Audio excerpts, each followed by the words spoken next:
Hello friends, உங்களில் யாராவது வெளியூரில் இருந்தோ சரி இல்லாட்டிக்கு உள்ளூரில் இருந்தோ சரி உங்களோட பிள்ளைகளோட அமைதியான ஒரு சூழலில் நிம்மதியாக வாழ்கிறதுக்கு ஒரு அழகிய விழா தேடிக்கொண்டு இருந்தீங்கன்னு சொன்னால் அப்போது இந்த வீடியோ உங்களுக்கானது தான். ஏனென்று சொல்லி பார்த்தீங்கன்னா, இந்த அழகிய வீடு விற்பனைக்குள்ளது. இந்த வீடு பார்த்தீங்கன்னு சொன்னால் வெறும் வீடு மட்டுமே விற்பனைக்கல்ல, வீட்டில் இருக்கிற தளபாடங்களோட சேர்த்து தான் விற்பனைக்குள்ளது.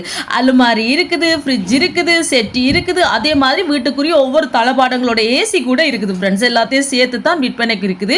இது எலக்கந்தையில இருக்குது. அதே நேரம் வீட்டுக்கு பின்பக்கம் கொஞ்சம் தூரமே போனீங்கன்னு சொன்னா அழகிய கடற்கரை இருக்கு ஃப்ரெண்ட்ஸ், பீச் இருக்கு. அங்க போய் நீங்க பிள்ளைகளோட காலையில வாக்கிங் போகலாம், எக்ஸசைஸ் செய்யலாம். அதே நேரம் பாத்தீங்கன்னா நீச்சல் தடாகம் கூட இந்த வீட்டில் இருக்குது. இந்த வீடு பாத்தீங்கன்னு சொன்னா இலங்கை காசுக்கு 4 கோடி சொல்லிட்டேன். நீங்க விலையை பேசி தீர்மானிச்சு கொள்ளலாம். நீங்க வாங்குறேன்னு சொன்னா மேல இருக்கிற நம்பருக்கு கான்டாக்ட் பண்ணி டீடைல்ஸ் எல்லாம் கேட்டு நீங்க வாங்கி கொள்ளலாம். சரியா? ஓகே ஃப்ரெண்ட்ஸ், வீடியோ பிடிச்சிருந்தா மறக்காம சேனலை சப்ஸ்கிரைப் பண்ணுங்க.